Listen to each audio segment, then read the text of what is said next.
This episode of the Local Hustlers podcast is brought to you by Flamingo Pools, your go-to maintenance and repair company in the East Valley.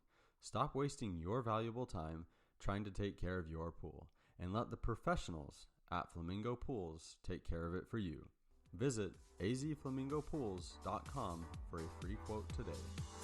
You're listening to the Local Hustlers Podcast, East Valley Locals. Get connected with small businesses near you and dive deep into their stories, mindset, and motives. Entrepreneurs everywhere. Get ready to be inspired by business owners, entrepreneurs, and hustlers that you can relate to and learn from. And now, your hosts, Dallin Huso and Ridge Waldberg.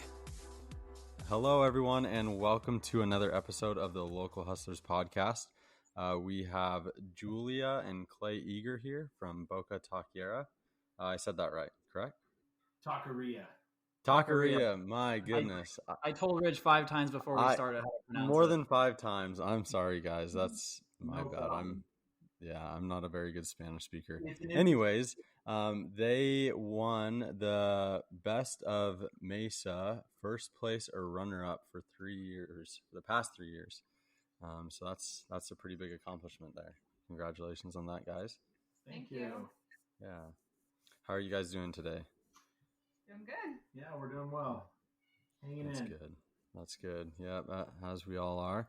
Well, how about you guys give us a quick background on you guys and kind of life before Boca and what brought you guys to it all?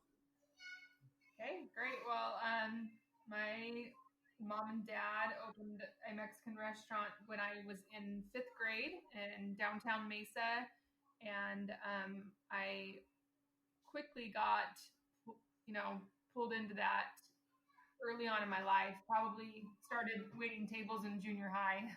So, Wow. working the family business. There was 8 kids in my family, so we all did our part to help make that a success. I worked for my parents in their Mexican restaurant on and off pretty much from 5th grade on, like I said, my entire life, and then after I graduated high school, I went to college here, went to MCC for 2 years. Then I finished my a bachelor's degree at ASU, and I graduated in nutrition management. And so that's like a major in nutrition, and then a kind of a minor in business management. So it's kind of funny because my whole life growing up, I said I was never going to work in a restaurant or never own a restaurant. And now here I am. So it's kind of ironic, actually. So my husband and I got engaged in the year 2004.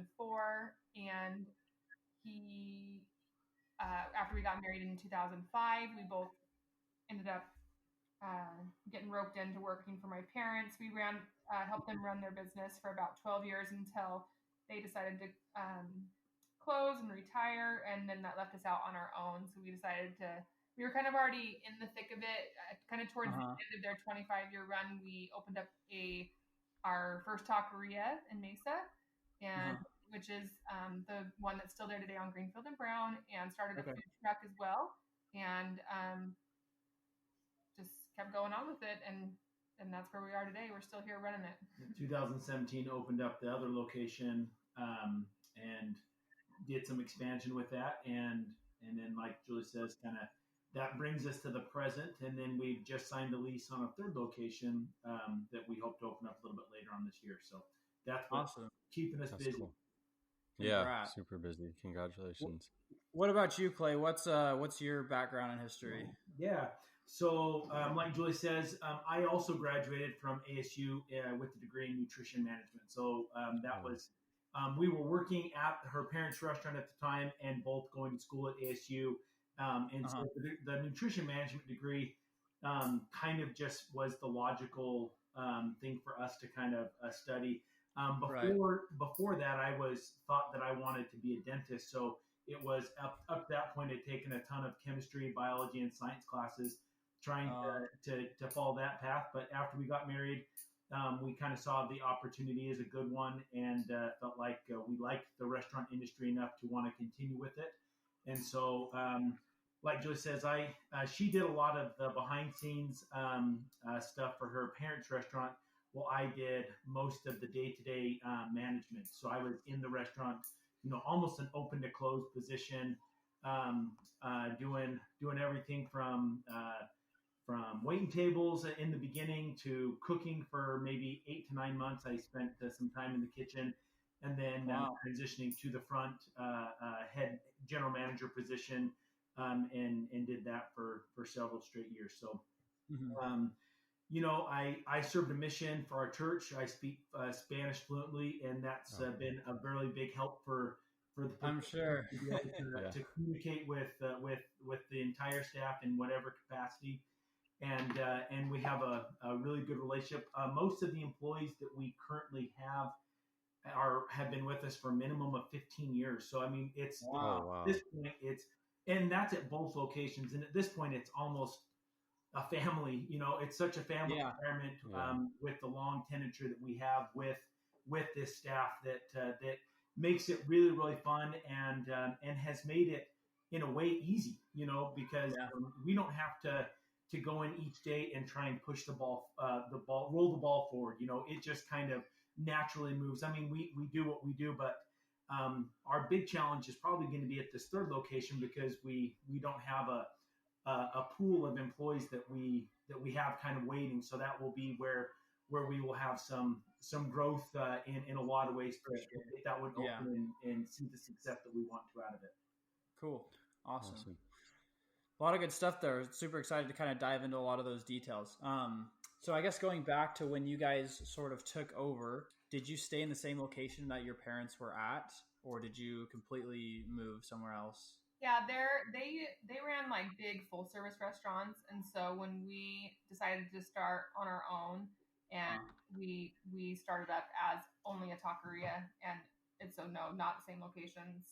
Okay. So it was pretty much opening up an entirely new restaurant, and you guys had just kind of had, I guess, some training and background in a similar industry with working with your parents then. Yeah, exactly. What made you want to? Oh, go ahead. In 2016 is when we were really kind of trying to decide. We had already opened up our first taqueria, and we were trying to decide what type of, if we wanted to continue with the taqueria model or maybe go to a bigger model. And it was interesting with a lot of the consultant type people that your food service provides, like maybe Shamrock and Cisco. We had done some consultations with some of their people, and they all recommended us to go to a smaller concept with that just being kind of the change of the time of life that we live in, more of a fast pace, on the go atmosphere. So that was, we kind of did decide, we were trying to decide what model we wanted to pursue. And at the end, we decided to go more of a counter service compared to the full service dining atmosphere that we were probably more comfortable with. Right. So there's a lot of changes you guys made then when you kind of started this on your own. Absolutely. Why did you want to start on your own? What made you guys want to step away from the family business? Well, it happened naturally because their business closed, and so there just was no opportunity to keep working for them. So we kind of were left to figure it out on our own. Yeah. So we'd already had so much experience. We'd done it our entire marriage, like I said. We had a bunch of unemployed employees when their business closed that still wanted to work. So we said, let's just keep doing this. Yeah, that's cool. Did you have any desire before you knew this was going to happen, to start some sort of business or take an entrepreneurial route in life? Yeah, we definitely had been working towards doing something on our own the entire time. Working for my parents in hopes to take over their business someday down the road. But it came quicker than we thought. And so we kind of just got thrown into it. But it's great because we really do love being our own, bosses per se. And I especially love the creativity end of it. And he's really good at the management end of it. And so we have a good team there. We worked well together. Luckily. That's awesome. cool. That's good. Yeah. So you guys, both of you chose the college route. What made you want to go to college? Obviously, Clay, you wanted to be a dentist. Sure. So that was kind of your reason for it. As far as, and I will say this in a very respectful way, our college has benefited us to a point, but I don't think that going to college necessarily put the opportunity in front of us. It's probably helped us as as we've been running our business and things, to be able to rely on some of the training that we got in those classes. But for me, to be honest with you, I had younger brothers that were still in high school at the time, and I wanted to set an example for them, one, and I also kind of wanted that example for my children as well. And because at that point, we didn't know exactly what direction this was going to take us to. We didn't know that it would lead us to this moment today. And so you kind of wanted to have all the doors open that we possibly could have with not knowing the exact path that we would end up on. Yeah, and for me, I always wanted to be a college graduate. Neither of my parents were college graduates, and they didn't really honestly push for college education per se, or honestly even support it. So it was something that I just wanted to do for myself, knowing that I just wanted to have an education, because you never know what life's going to throw at you. So yeah. So now that you're looking back, and like you said, you feel like it didn't have a huge impact on where you are now. Is college something that you still feel like you want to recommend to your kids, or someone that would ask you for your advice, or not necessarily? Absolutely. I mean, I'm all for people wanting to be entrepreneurs, but I think that a college education is an experience you really can't get anywhere else. So I'm definitely for it. We have 4 daughters, like I mentioned before to you guys. And I would love to see all of them to go to school. I think it's super important. From my perspective, I think it's important as well. I don't think that I would push it just to push it, but if it was had an end goal in mind, I think I'd be very, very supportive of it. But if they, want to do something else, hair school, we already have our 9-year-old that's saying, I want to go to hair school and stuff like that. That would be an appropriate route as well. Just as long as the things that they wanted to do. For sure. That's cool. Dallin's parents always supported him when he wanted to go to hair school. So, so when you guys got started, what did you do to kind of put yourself out there, market and advertise to the community? Well, marketing's probably, it's funny because I think any one of us would put any amount of dollars into marketing if we felt you got the return of that investment. And I think that marketing is probably the most, I don't know, I don't want to call it scary, but it's the most unsure thing by way of where you put your money. If you need to buy food from your supplier, that's money well spent. Labor, your employees. Marketing is the trick for me, and I don't want to say that I don't have faith in it. It's just it is probably the most unknown place. So. I don't think that from a marketing standpoint, obviously you do your social media as best as you can. Everyone, we've tried advertisements in the Clipper, like those type of magazines. And I think when we first opened in 2015, we were still running a lot of print ads and relying on word of mouth. But as you guys know, today print ads are almost unheard of.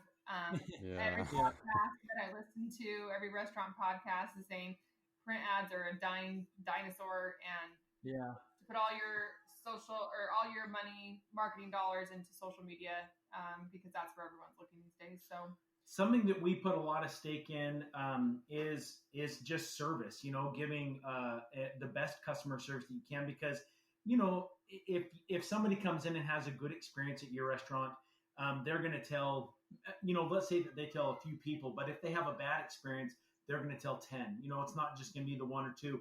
They will tell 10 people. And so, when we have meetings with our management staff, we try and relay that to them and say, what what's the value of a customer if they have a bad experience, even if it was our fault or perceived our fault. Let's take care of it so that we can retain this customer. And so I take a service and a marketing in kind of one and the same thing in a way, to try and just always give that service. Now that's once they're in the door. That's not getting them in the door, obviously. Right. Yeah. Yeah. So I guess word of mouth has really been what you guys have done to grow your company to where it is today. Yeah, in the beginning, and then a lot of social media tactics. We post on Instagram daily, and now it's not even just posting to Instagram. Now you have to add stories to it. I read a statistic recently that said 70% of people on Instagram only look at stories now. So wow, I believe it. Posting to stories is what we do currently. Cool. So give us some ideas. What sort of things do you put on your story for someone who's, struggling with their social media, not knowing what to post? What are some easy ideas of things that you can put on your story?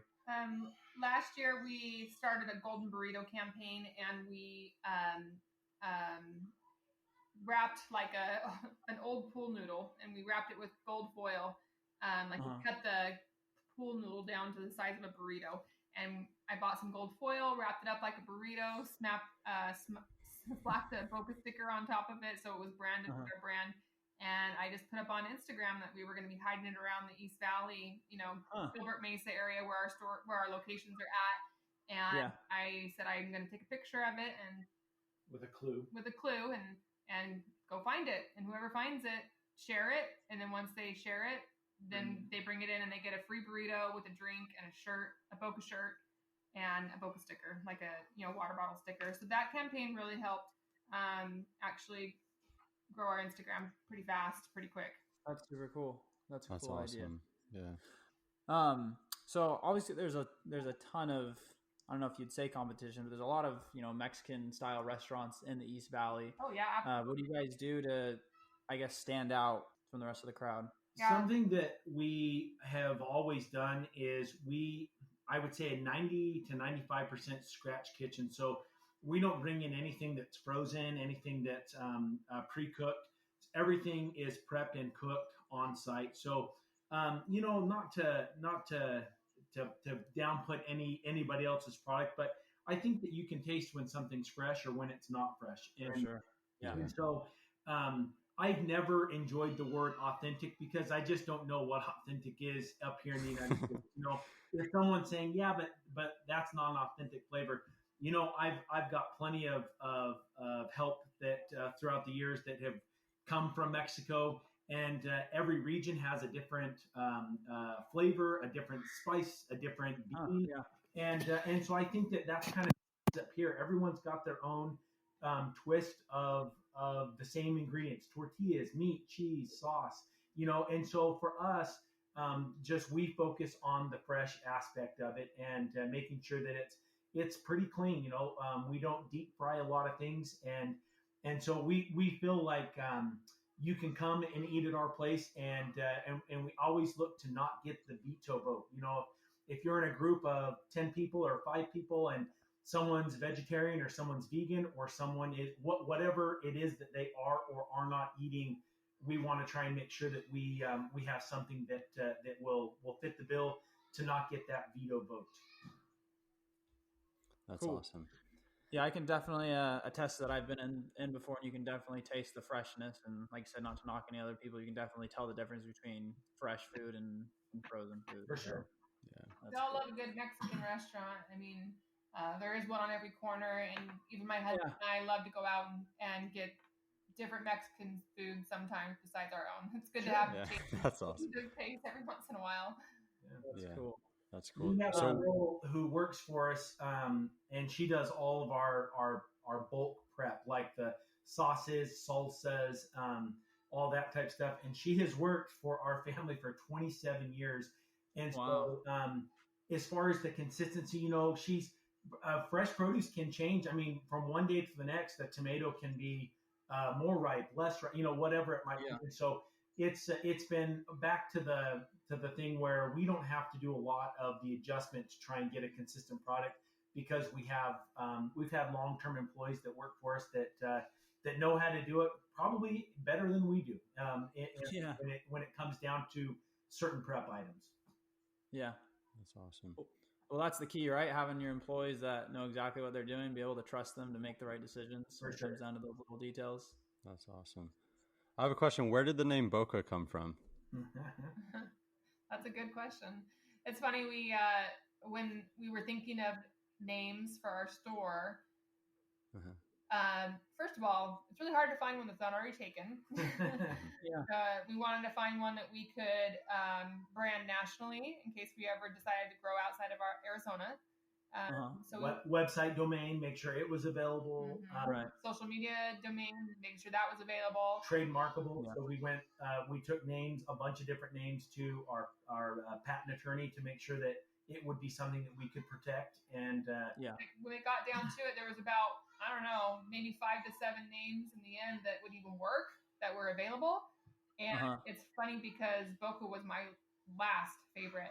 But it's really growing on me. I actually love the name now. It's a name. It's a term my husband. Yeah, it was. Go ahead and tell the story. Obviously, it means mouth in Spanish, so it's not like it kind of ties into a restaurant. You know, we eat with our mouth, and we also kind of something that was easy to say. You know, if you're wanting to make your restaurant known, you can't make a mouthful to say, you know, and so like taqueria. Yeah, no, taqueria is a hard word, but if we always felt like if we wanted to, we could drop taqueria from it and just you know, just because sometimes people do refer to it as Boca anyway. So the taqueria aspect, that word can be dropped if we want to. And just always remember the word taco is in taqueria. Like, if you want to remember how to say taqueria, taco is the first part. Julia had a friend, and she was actually on a girls' trip, and we had just barely opened up with the name of Boca. And Julia, like she said, was kind of on the fence about the name. And a lot of her girlfriends were telling her how much they liked it because it was just something that kind of rolled off the tongue a little bit easy. You know, it wasn't, isn't this mouthful? So you can not speak Spanish and still be able to say Boca. It's not a difficult word to get to. That's awesome. Cool. And you guys are pretty happy with the name now? So far, yeah. Yeah, it's been good. It's definitely, like I said, it's grown to be actually my favorite name out of the 7 that we narrowed down to in the end. So I'm glad. I'm glad we didn't choose my first choice in the end. Let's just say that. That's awesome. So what else can people expect besides fresh food when they walk into Boca? Well, I think friendly faces, familiar faces. As Clay mentioned before, we have a lot of employees that had worked for my parents' restaurant previously that we took on as employees after their business closed. And so there's a lot of familiar faces in there, friendly faces. We always try to greet people with a smile. We really strive to remember their names. We love being able to greet customers that come in 3 days a week by their name and know that we care about them. We're thankful for them. Hey, George, how's it going? Hey, Mike, how are you today? You want the regular, you know, you want your usual, you know, back to the cheers analogy where everyone knows your name, you know. Something that on kind of along those same lines is taking some of these long-term, not just employees, but friends that we had made. We're all working together, and we offered. Julie and I thought we can do this by ourselves, but it kind of gets lonely at the top sometimes. You know, lonely in making decisions, and so we felt like if we really wanted to get true buy-in from some of our managers, we wanted to offer them an opportunity of ownership. And so each general manager at the store actually is a 5% owner of the entire company, not just of the store that they're working in. And it was an amazing thing when that happens. In a way, you relinquish some of the control, obviously, when you offer them this position. But you also get everyone sees it differently when it's they have skin in the game, you know. And so back to the service aspect of it, that was something that we felt like we could do to benefit not only us personally but our brand is by trying to build a bigger, more widespread team of ownership that allowed them to have that skin in the game and see the value in running a good ship. So that's super cool. Yeah. Do you mind talking about that a bit more? So as a 5% owner, I guess what benefit or what roles and responsibilities does that add, if any, besides just, getting a portion of the company's profits? Yeah. So we created a board. And so even in our operating agreement, that's something that we created a board so that everybody, even though Julie and I have a majority of the company, we put their vote as the same as ours. And so when we are voting on trying to, just like expansion, I mentioned that we signed a lease at our new location for later on this year. That was something that we took to them for approval on. And for Julie and I, it really does help you not see things just through your own perspective, but it forces you to get outside perspective, which I have always valued very highly in trying to get not just coming in as the owner and saying, now I want you to do this, and then begrudgingly doing it, but being able to sit down, come to a term of what we want to do and why, and then have them roll that out to the rest of the staff. So they also have taken on, a responsibility of either weekly meetings or monthly meetings, depending on, their position or their ownership. So that is something that they take on as an owner as well, and just caring about the company as a whole and really watching out for everyone's bottom line. Mm-hmm. That's super cool. So I got to ask you this, because a lot of times you'll hear that you can never expect your employees to have the care and passion for your business that you do. By giving them that, that 5% ownership and that piece in the business, do you feel like that you get a ton more care for what they do and a lot of passion for their work? Truthfully, I thought that we got it beforehand, and that's what made these individuals special enough for us to want to extend that. But then to answer your question, yes, I think that it furthers that cause in every way. So it was, for us, it was a little bit differently because we kind of felt like we were getting that anyway. And so the ownership aspect of it was not so much as a reward, but it was something that we felt was crucial for our overall growth, because running one restaurant is not easy, but it's possible. When we opened up our second location, I found myself, my time being divided, and I couldn't be at both restaurants at the same time. And so, and then, we have the food truck that would be running all around town with a broken down generator or whatever it might be, whatever. Flat tire, shutting down the 101 in the middle of December. Yeah, we got in a car wreck. The food truck got in a car wreck. Someone hit it in December and closed the 101 for 2.5 hours. That was not. They hit the propane tank directly, and because propane was leaking, they shut down the entire 101. So that was us. Wow. So trying to run to all of these different entities, I found myself. It was an impossible task, and no matter how good I am, something was failing. I was failing as an operator. So giving the reins to someone who has skin in the game allowed us to kind of divide yourself in a different way. I read a podcast about Amazon and how at some point you feel like you wear 13 hats, and you continue to wear and do those 13 hats until you just can't do anymore, and then you take off your least important hat, give that to somebody else, and that's kind of how we've been trying to do. I felt like I was wearing 13 hats, and at some point had to take off some of my hats, give those to some of these other guys, knowing that they were going to wear that hat well, and take on different projects myself so that we could grow. And that is the objective, is to not just stay at one location or two locations, but to grow, to see what we can grow to. We don't have a number in mind, but to see if we have a model that can grow. Yeah. What else have you done to get employees that are so good that have been so loyal to you guys? We really try to hire people that share our same values. And so we have, a set of core values for Boca. And when we are in the interview process, we ask, questions that hopefully give us the answers that we're looking for to see if they share our same values.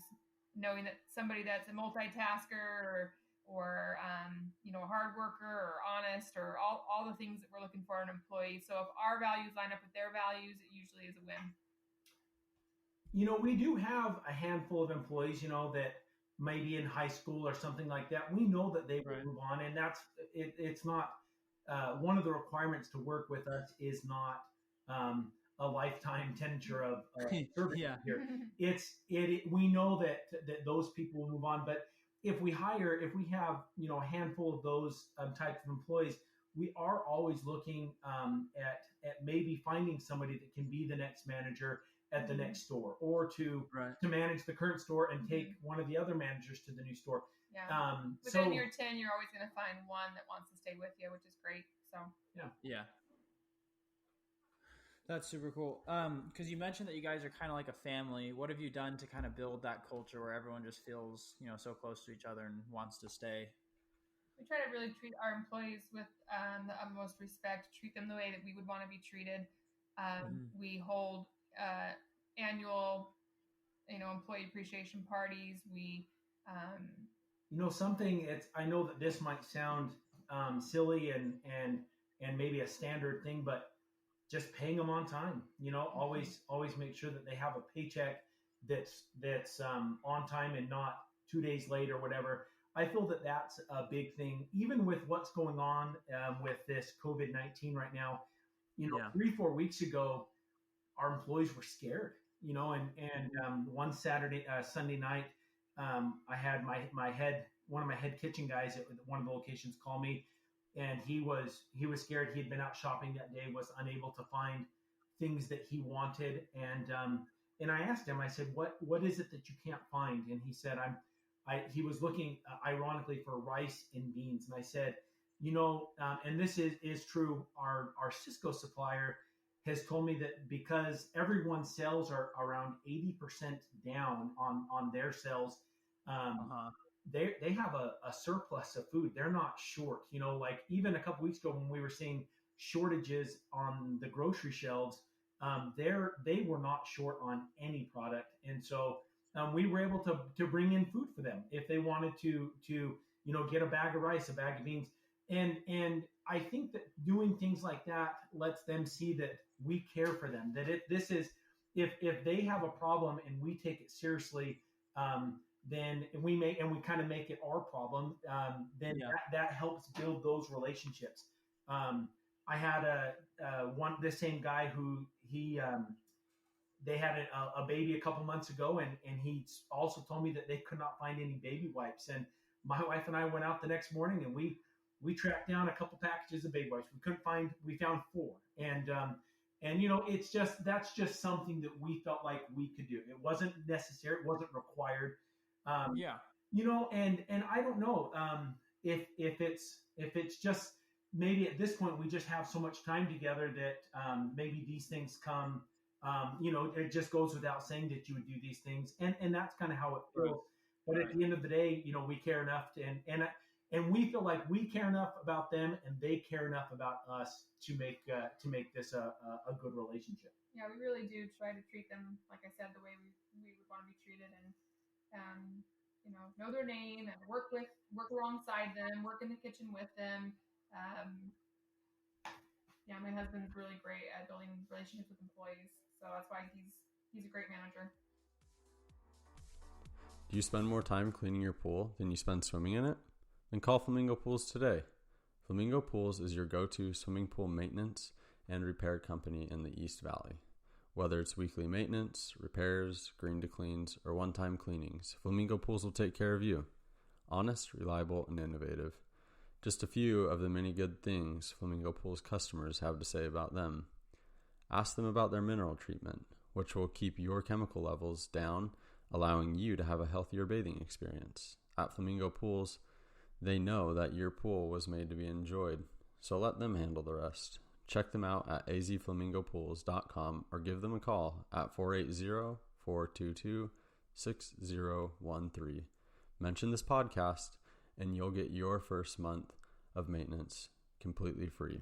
That's azflamingopools.com and 480-422-6013.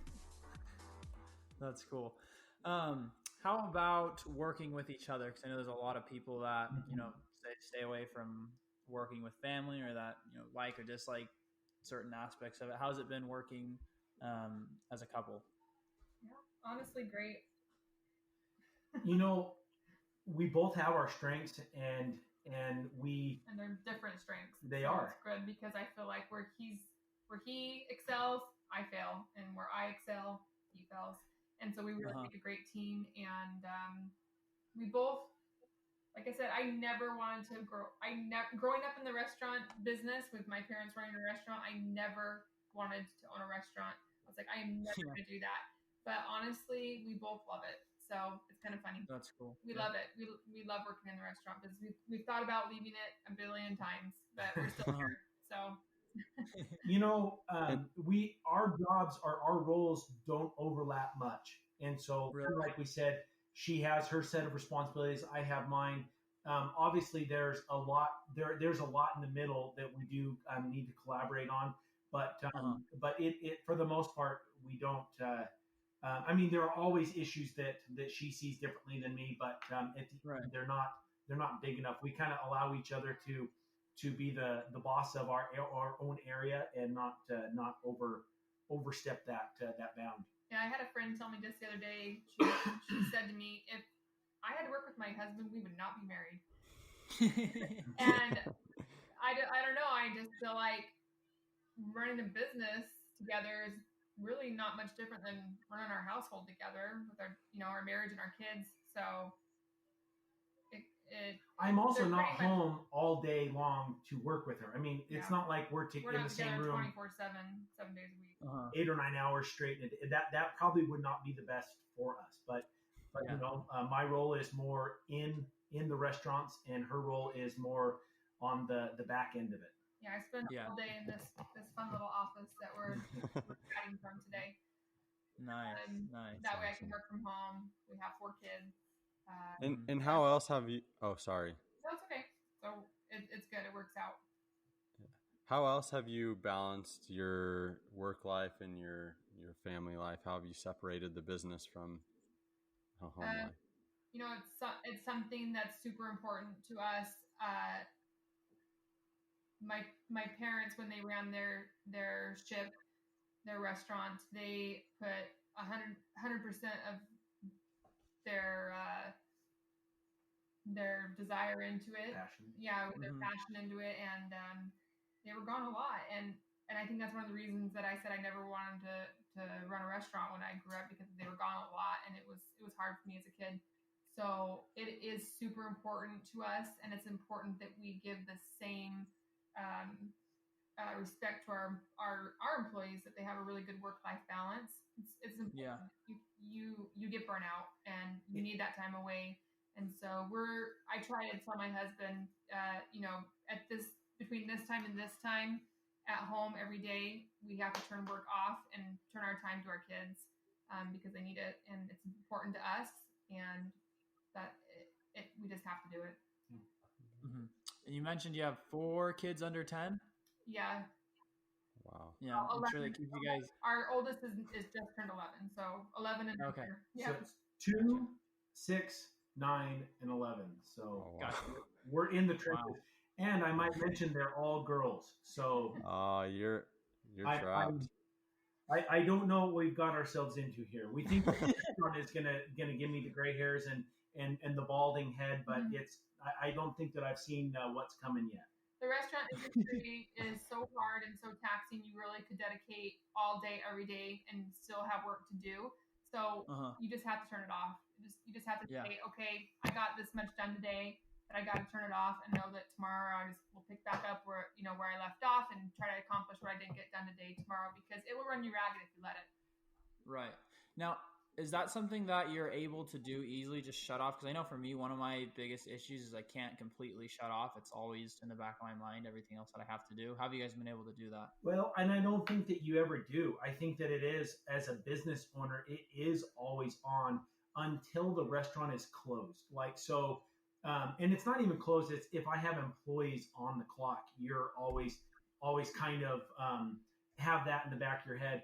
Our hours are from 11 in the morning until 9 o'clock at night. And like our business front hours. yeah, but I have my prep girl gets there at 5 a.m. And so it's kind of like 5 a.m. until 9 o'clock at night. You're kind of on, you're prepared to get a phone call for whatever. And I mean, just for an example, back in, was it January? A few months back, yeah. I get a call at 5 a.m. Like I said, my prep girl's there, and someone had broken into one of the restaurants, had thrown actually 7 potted plants through the front door. Oh my God! In, bashed a couple of other things inside. Was in and out in about a minute. Didn't get anything, but it's that's kind of what I mean. Like 5 a.m. It's not, the restaurant's not open, but then that's not the first time that's happened, where you get a call at 5 a.m. for whatever problem. But for the most part, being accessible to take a call here and there is much better than having to be down there at the time and being physically away from the family. So organizing our days so that we're home when our children are home for the most part. Even if you have to take a call is a much better balance as a restaurateur than physically having to be at the location. Yeah, we get a lot of calls during dinner time, and that's cool. That's just the way we run now. Yeah. But we're closed Sundays across the board. Both locations are closed. The food truck doesn't run on Sundays either, so that's nice. We have one day off a week. One day to kind of sit back and relax. We're not going to get phone calls for the most part, and know that. And circling back to our amazing managers and partners, once that transaction happened, it was amazing how the less amount of phone calls came through, because they were maybe empowered or able to field those problems because the skin in the game aspect of it. So, like I said, somebody, and we had this conversation where we talked about having to give up some of that ownership and relinquish some of that control. But all in all, it's been by far one of the best decisions we've ever made in allowing us to also be there for our children as we need to and want to be. Yeah, that's super cool. Okay, I would like to hear a bit more about the food truck. I guess kind of why you guys decided to take that route and how that's been for you guys. We ask ourselves that same question all the time. It was a fad at the time. And very trendy. We hopped on it and kind of regretted it for a little while until for a year or two, because it was running us ragged. We didn't have systems in place. We didn't have. We were trying to run a restaurant on a truck instead of really simplifying the menu and just sticking to just tacos or just burritos. We were trying to run a full menu out of a truck, and we were taking any and all gigs we could at the time. And thankfully, after we brought on partners, we were really honestly enlightened and educated, and had a lot of good insights from them and ideas from them about what we could do to streamline the process, because, oh man, it's like having a whole other location, but all around town. And like I said, breaking down on the side of the road and breaking down in Peoria and whatever, running out of gas in Phoenix, or, it's just crazy. It's crazy. We went through 3 engines in the first 3 years, and that's not typical or common. We just, we were, just got some bad builds on some of these motors. And, every time that would happen, it was just so disheartening and made you almost resent that darn food truck. So like Julia says, we used to run it for anything. 300 plus events in a year. And I remember talking with one of our partners, and and he said, "What if we only ran the truck at $1,000 minimum?" And I said, "Well, we probably only do 10 of those in a year." And he says, "Okay, what if we only ran the truck 10 times a year? We would probably make money. Like you wouldn't run it, but when it ran, it made money." And I remember thinking about it, and one of the challenges was every time we ran the truck, I had to pull one of the cooks out of the restaurants to not only drive the truck, because I didn't want to be stuck driving it everywhere, and then loading it, driving it, cooking, and then the reverse, cleaning it up, driving it home and everything else. Right. And so the more we ran it for just a piddly amount of money, $100 here, $200 there, and not a guaranteed amount of money, it was just, like I said, it was just kind of driving you bonkers. It was just, you were working, beating your head against the ground for nothing, for no money. And so we didn't put $1,000 minimum, but we started with $800 on the weekend, on a weekend night, and any other time $600. And it was amazing how we did do less jobs, but all of a sudden we started making more money. Like we were physically working less and making more money. And I think that was where the scale kind of tipped in the favor of the food truck, where we saw it as not this black hole of absolute nothingness, but an opportunity to actually make money and to help build our brand. So we kind of started setting some guidelines of what the type of jobs that we would start to take. Maybe only within 5 miles of the location, for branding aspect of it. If it wasn't going to have like a set minimum amount, being more selective of the jobs. Jewelia had taken on every job that we had done over the last few years, she had kept a pretty good database on how many miles it was, how well we did, how many other trucks were there if it was a bigger event. And so taking that data and starting to be selective on the types of jobs that we took was definitely a help for us. Yeah, you kind of start to learn what jobs are good, like what gigs are good and what gigs are not, after you start keeping track of the stops you go to. And then again, we, luckily we were fortunate enough for it not to be our bread and butter, and so we were kind of able to put it on the back burner and only run it for higher paying events where we knew we would make money, and we're fortunate in that because we had our 2 storefronts by that time. Cool. Now, quick question. So I know a lot of people that are, considering starting up some sort of little restaurant or business. They'll consider, starting off with a food truck because you have less expenses with the building. Would you recommend that route, or do you think there's a right way to do it, or do you think that it's kind of easier to just go right into a shop? I think that, obviously it's less startup fees to start a food truck. And so if you've never worked in the restaurant industry before and you're kind of not very sure about it, sure of your product, you're not sure of whether or not you want to do it or not, I think it's a great way to dip your toe into the water to see if you even like that. So yeah, I would recommend it. But if you have a proven product, you have lots of restaurant experience, whatever, you're a chef, you have a great location, you have the funding, you have the money, then no. So it just depends. And when you say the partners, are you talking about the managers that have 5%? Yeah, we have 4 partners total. So okay, cool. There's 5 of us. Cool. So 3 of them. 3 of those partners work in store, and then us, and then another one.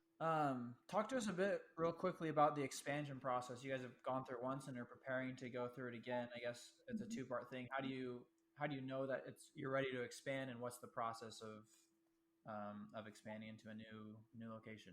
Last year we kind of took the summer, which is our slow time, to really dissect our business and start creating lots of systems and policies, and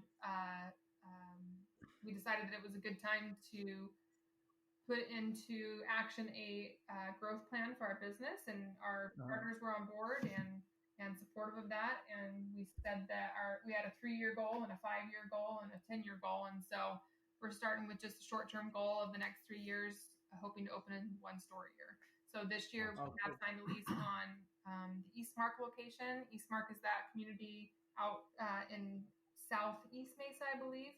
So that location is scheduled to open the end of the summer. It's off Signal Butte and Warner, and we're super excited to be a part of the East Mark community. It's a really fantastic group of homes and peoples, and they're really excited for us to come out there. They don't have much, so it'll be great. That's super exciting. Is there like a certain amount of numbers you need to hit before it makes sense to expand, or is it more of just you see the demand, like customer loyalty, and you know that you can afford it, even though it doesn't necessarily make financial sense at the time? Yeah, definitely financials is a huge part of the decision-making process to expand. And so dollars in the bank is a key factor, and the sales of your current stores are a key factor as well. So, and then that you have your systems in place. We worked a lot the last 2 years on our systems, working on systems, systems and policy, all every day, all day, really trying to narrow them in, because you can't grow without systems. For sure. You kind of know where you are breaking down. When we expanded to our second location, it kind of exposes all your weaknesses, Right. And so, taking the time to make some of our systems more robust as we expanded to location number 2 probably makes this next one challenging, just because opening up a restaurant is challenging, but we should be in a lot better position at 3 than we were through the process. Yeah. And then what's the deciding factor on a location, like where it's going to be? Like what made you want to do East Mark for the next one? Well, you know how they always say location is key. It's location, location, location, right? You hear that all the time with businesses, and it is super important for restaurants. You want to be in a place where do you want to be in a place where there is a lot of competition or not a lot of competition? Do you want to be in a hub by a mall, or do you not want to be by the mall? Or there's lots of, I don't know. For me personally, it's just a good feeling I have inside, which maybe is not the best way to go. Well, also, I mean, I agree. You kind of have to feel the location, feel it as a have a good feeling about it. But I think that this particular location, it's the only commercial out in this East Mark community, and so we've a Safeway just opened up a few months ago, and we feel like it's has a very captive audience, with not having a lot of anything commercial around it. We're excited about that, and we kind of although we are a counter service restaurant, we try and extend a higher level of service by up to this point we've served on glass plates, real silverware. We run the food to you. We have a liquor license at all of our locations to serve beers and margarita. And so, someone can, it's not just maybe a fast food feeling, but a little bit more of an upscale, quick service food. I don't know. Once again, I don't get too caught up on titles and things of that sort. But being able to provide them, I think, a much needed resource. I think that because they don't have any restaurants out there, I think that they will really like us out there. We've at both of our locations, we kind of try and make sure that we're by neighborhoods, because we do like to be part of the community and have that community feel to it, where our staff can grow relationships with the customers and things like that. So I think more than anything, we've never looked at going next to a mall or a bigger center of commerce, but more at the smaller community site where we can become part of that specific community. Yeah, that's cool. To touch on the menu a bit more, can you tell us about a couple favorites, maybe a couple things you guys specialize in? Absolutely. So we kind of have a niche with some seafood. I mean, we sell shrimp tacos and salmon tacos, And Okay. I don't know, when we pulled our numbers a year or two ago, we found that we were selling almost 200,000 shrimp tacos or salmon tacos out of one location, and so that was telling us that was one of those were generally our highest sellers of our product mix, and so when we're bringing in 120 pounds of salmon at one location in Arizona, that's a big deal. And we're not a seafood restaurant, but we're a Mexican restaurant. So seafood tacos is something I could wholeheartedly recommend to you or to anybody if seafood was your jam. Um, our beans are kind of unique. They're more of a smoky bean. We don't use any lard in our beans, so it's got that going for it, and they have a lot of flavor with some of the smokiness that we put into it. So they're healthy and delicious. and it's very unique, and some people don't like it, and that's we can respect that, but we get a lot of compliments on our beans as well as being a very different style of a refried bean. Yeah, I've not had the salmon taco yet, so I'm gonna have to come in and try that one of these days. Absolutely. That or the shrimp, they're both really yummy. We have a fish too, so yeah, lots of options. Cool. I have a quick question.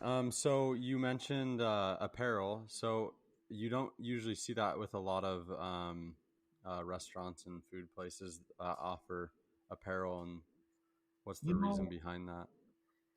We already have that. We with our employees having branded and logoed shirts and hats and stuff like that, and so it just kind of started out with we had it, so let's put it out on some racks. And I could not believe how many people would want to buy it, especially some winter visitors and people that are in town for spring break or whatever. They want to have a shirt or something to remember a place that they ate that they liked. One of the funniest things was my wife, Julia here, was at the airport. This is shortly after we opened our first or second store. It was within the first 6 months. We were still very, very newbie. And I was at the airport waiting for my flight and I decided to go over to the Paradise Bakery at the time and grab a bagel for breakfast. I ran out the door without breakfast. And I looked over and the guy standing next to me has a Boca shirt on. And I was dying. That's awesome. I was like, this is so random. I have no idea who this guy is, but he's wearing my brand. And we both been open less than 6 months, and I was blown away. That crazy. It really tugged at my heartstrings, knowing that people support us, and we're thankful for it. And we throw and when we started the Golden Burrito, we give out a free shirt when people find the burrito too. So that's been really fun. Wanted to touch on one more thing real quick. So we mentioned a couple hurdles that you guys have faced with the accident on the freeway, the break-in. I'm sure you guys have had a couple other things throughout the years. Something that we're all kind of facing right now as a hurdle is this coronavirus and the economic effect that it's having on everyone with social distancing. Can you touch on, if any, what effects that's had on your business and how you guys have responded to that? Yeah. So I know some of these things are things that probably a lot of other restaurants were already doing, and they'll probably make fun of us for not having done this sooner. But something as simple as our online ordering, our point of sale, our POS system had a built-in online ordering system that we just weren't taking advantage of. And when all of this, truth be told, when we first signed up with them, it wasn't available, and it became available just a few months ago. Okay, that's true. And we just were busy with other tasks. We were busy thinking about expansion and everything else, and we just put it on the back burner. Yeah. So Julie and I kind of prioritized that. Probably spent about 12 hours one night, deep into the night, making sure that was programmed and working. And that has been such a fantastic helpmate to us as this coronavirus has been sweeping almost all of businesses and everybody, So being able to have the convenience of ordering from your house, paying for it, and just having to come in or curbside, we can drop that off too. Curbside, something new we rolled out once they shut down dining rooms. third-party deliveries such as Grubhub, Uber Eats, DoorDash, Postmates. A lot of people are utilizing those companies right now, and they're offering zero delivery fee and other programs during this crisis for restaurants, helping us try to stay afloat during this crazy time. We're so thankful that we are back to our choice of being a counter service model versus a full service model. Yeah. We're thankful for that right now, because it would be really hard to stay afloat being a big full service model. Your bills are much higher and overhead is higher. So we're thankful for that, and we're just thankful that we can be open and that the community is coming out and supporting us still, when barbershops and nail salons and hair salons are being forced to close. They have no choice. Disheartening. It's sad. Both of our locations are in a parking lot of a gym. So our Gilbert store is in the parking lot of a gym, and then our Mesa store is in the parking lot of a gym, and the parking lots are just empty. A ghost town. And it's just, I can't even believe it. Every day we go to work, and I like just the sight of our parking lot it's just a little scary right now. And I look forward to the day that we can open back up, and they can open up back too. We can resume normal life again. A couple of interesting, statistics. Restaurants have a very high failure rate. 87% in the first year, 90% in the second year. That's and then great. when you get into that third year, it's kind of more of a mature state. You've got it kind of figured out by then. If you've made it through year 1 and 2, thankfully both our restaurants have surpassed both of those milestones of being, at least in its third year. And so that we're thankful for that, one. But two, with the volatility of restaurants already, this coronavirus has not been kind in a lot of ways. But what has been kind has been the community support that we have felt. And I think that I don't know, I couldn't say enough things to express my gratitude to the people that have been able to support us and other local businesses, obviously not just us, but they're still finding a way to support the local businesses like us, and that goes farther than anything. And they're being gracious in their tips, so that the wait staff or the employees that we have are still able to put a few coins in their pocket, and make it home. So we're beyond grateful for what we do have, and we're always looking forward for it to go back to something that resembles normal. And people are buying gift cards, they're buying shirts, they're buying hats, they're buying burritos in bulk to freeze for kids' lunches or dinner on Sunday, take and bake enchiladas, whatever it is. People are doing it because when this is over, you're going to still want your neighborhood taqueria open, right? Yeah. Right. Yeah. Okay, I know we've taken up quite a bit of your time here, but before we kind of close up, we got one more segment we want to do. So we like to play a little game with everyone before we finish up. Okay. So how it's going to go is you guys have 60 seconds to answer as many questions as you guys can. So it'll kind of just be like a rapid fire. There'll just be, some silly questions about you, personal questions about your business interests. So you'll have 60 seconds. Ridge and I will just go back and forth. And if you guys just want to switch off back and forth answering the questions, we'll go from there. Okay, we'll start in 3. Sorry, just kidding. 3, 2, 1. TV show you could binge watch. Big Bang Theory. Most ridiculous fact you know. Pass. The Coke bottle is the second most recognized symbol in the world. Wow. Okay. If you could swim in any liquid, what would it be? Water. Boring. If you could turn an inanimate object into life, what would it be? Tacos. Nice. Favorite junk food? Ice cream. Superpower. Flight. Music you turn on when nobody is around. Disney music. Oh gosh. Stuck on an island, what would you bring? Tacos. There you go. If you could have dinner with anyone in time, who would it be?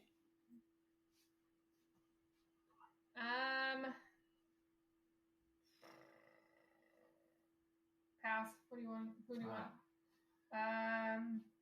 Walt Disney. Oh. Time. Wait, say that one more time. Walt Disney, for sure. That's we like Disneyland, so we're Disney fans. If you couldn't tell. That's awesome. Nice. I think we got 8, so that's pretty good. Not bad. So good teamwork there. Still doing good. Okay, well, before we close up there, any last things you guys like to touch on, or let our audience know where they can find you, either in store or online? You can find us online at bocatalk.com, and on our Instagram, same thing, Boca Talk. That's TAQ. And look for us to open in Eastmark soon. Those of you that live out in that area. To me, I would say if you've been in one of our places or one of our restaurants, thank you. I mean, it means the world when we get anybody coming through.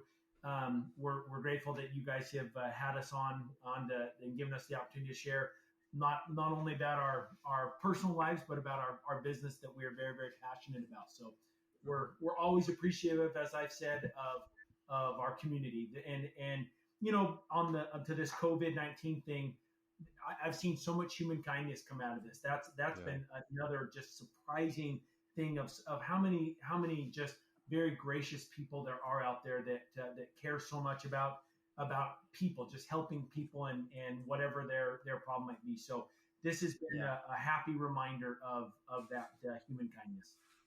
Awesome. That's great. No, yeah, I agree. Like you said earlier, even though these are obviously tough times and we want to get past it, it's awesome to see the outpour of support from the community to all our local businesses. So it's cool to see that. Okay. Well, yeah, guys, thanks again so much for taking time out of your busy schedule with work and your family to come on and share some tips and advice with us. I know that we definitely learned a lot talking to you guys today. Yeah. So yeah, thanks again for coming on, and we'll catch you all next week. You're welcome. Thank you. We appreciate it. All right. Thank you. Have a good evening. Bye-bye.